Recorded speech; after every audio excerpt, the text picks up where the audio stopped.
Hey, I'm so glad to see you today. Thank you for taking the time to seek God, to open your heart to Him. I want to invite you really over these next few days, maybe it's a couple weeks that we'll be doing this study.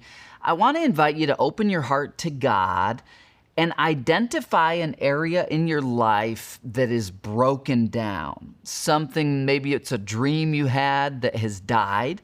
Maybe it's a relationship you have that is in rubble and ruins. Maybe it's your health. Maybe it's your relationship with God. Just let the Spirit of God lead you these next couple days. What's an area that's broken down that you'd want to see God build up?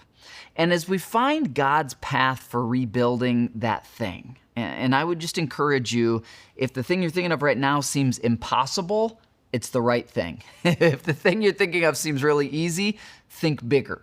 Because we're going to go into a Bible story where what was broken down, it was impossible without God for it to be rebuilt. It's the story of Nehemiah.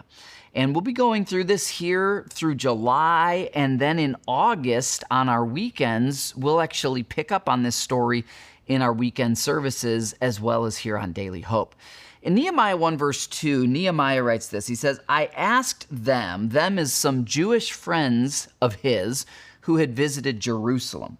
I asked them about the Jews who had returned to Jerusalem from captivity and about how things were going in Jerusalem.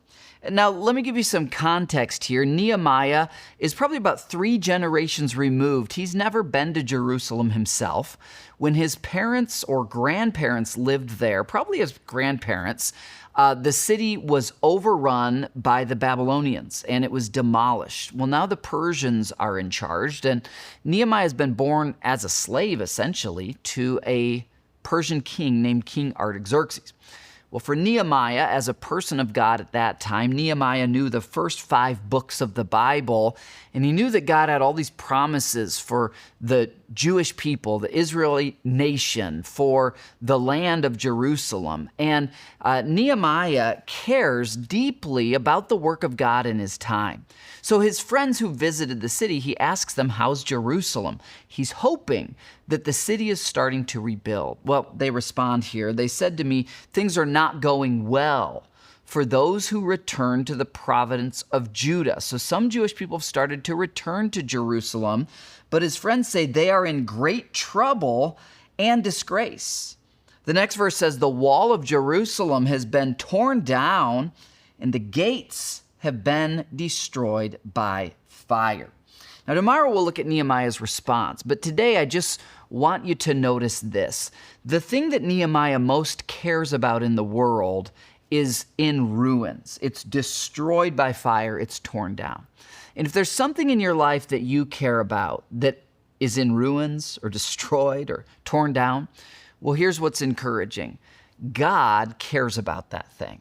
Now, Nehemiah knows that God cares about Jerusalem, and you need to know that God cares about you.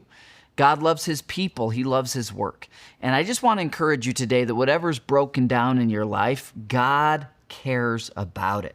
Carry that with you into today, and tomorrow we'll look at how we can start to position ourselves to see God rebuild what's broken down. I'll see you then.